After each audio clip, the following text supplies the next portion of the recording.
So today we have this integral cos of square root of x, and we have to integrate this with respect to x. So if this was cos of x, this would have been simple. Um, the antiderivative of cos of x would have been sine of x, because the derivative of sine of x is cos of x. But we have square root of x here, and this is the problem.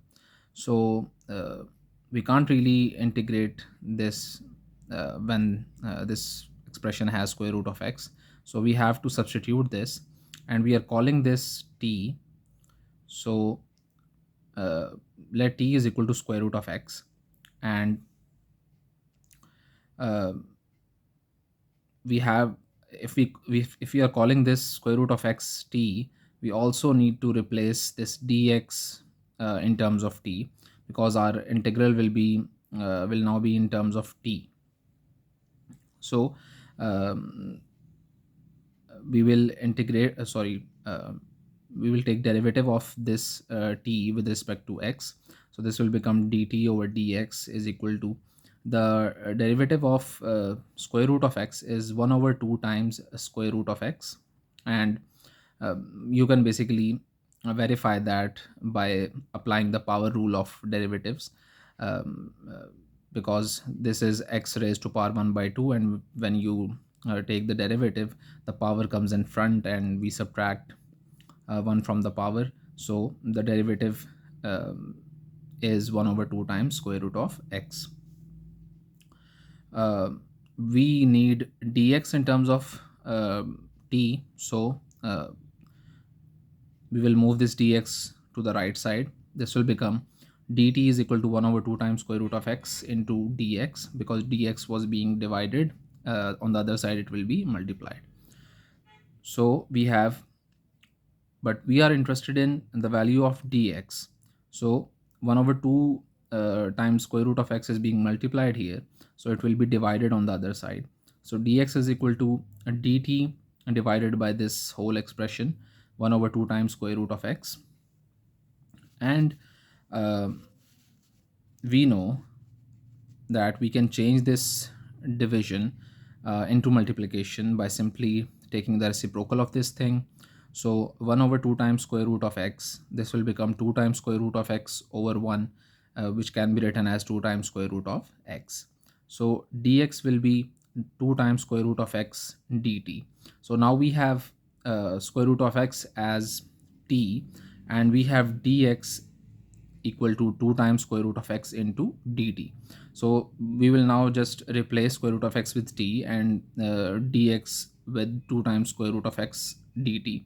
This square root of x will also be replaced by t, because we have let t is equal to square root of x.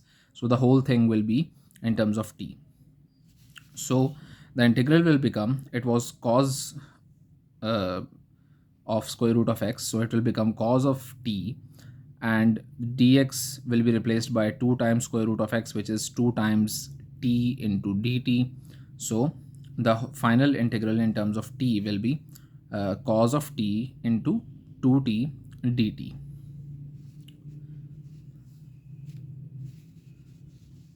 So now we have an integral which is in terms of t.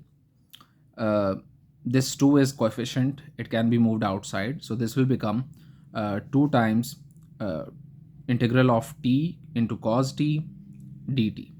And we are interested in the integral of this thing, and this is a product of two functions. We can use integration by parts. So using integration by parts, and we know that for integration by parts we need to call one function as u and the other one as dv by dt. So the uh, function which I am taking as u here is t, because when we take the derivative of t, the power rule comes in to play, and the derivative becomes 1. And this will help us when we apply integration by parts, because we have a term which is v du, and we integrate that term. So du from here becomes dt. because du by dt is equal to 1, so du is equal to dt, and we can integrate that term easily, uh, because we'll just be multiplying sine t and 1, and that will be just sine t, so that would be easy. So I am taking t as u and dv by dt as cos t, and we are interested in v for the formula. So we'll just integrate this cos t with respect to t, and basically the derivative of sine t is cos t, so the antiderivative of cos t will be sine t. So just applying the formula, this will becomes 2 times uv. uh, uv is u is t and v is sine t, so t sine t minus integration of v du, so v is sine t, here it is, and du is equal to dt, so here it is. So uh, this will become 2 times t sine t minus the integration of sine t is, we need to think that which function has a derivative equal to sine t. Well, no function has derivative is equal to sine t. In fact, cos has a derivative equal to minus sine t, so we can uh, basically say that if the negative is not present here, we can say that the negative will be present with cos. The negative cos will have a derivative equal to sine t, because cos has a derivative equal to minus sine t, and minus minus, they will get multiplied to give us the derivative sine t. So this will become 2 times t sine t minus uh, into minus cos t, and minus will be multiplied, which will give us plus. So 2 times t sine t plus cos t.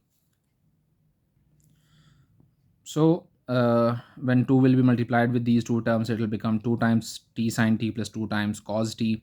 And our question was in terms of x, so we have to replace this t with square root of x. So this will become 2 times square root of x sine square root of x plus 2 cos of square root of x, and plus constant of integration. This will be our final answer.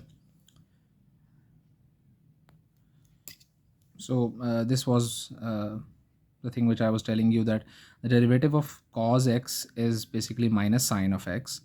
But if we so whenever we have the antiderivative of minus sine x, we will just say that cos x is its antiderivative, because the derivative of cos x is minus sine x. But when we have minus cos x, and we can see the derivative of minus cos x is basically this minus sign remains as it is, and the derivative of cos x is minus sine x from here. So these two signs will multiply and give us plus sine x. So when we are integrating plus sine x, the antiderivative will be minus cos x.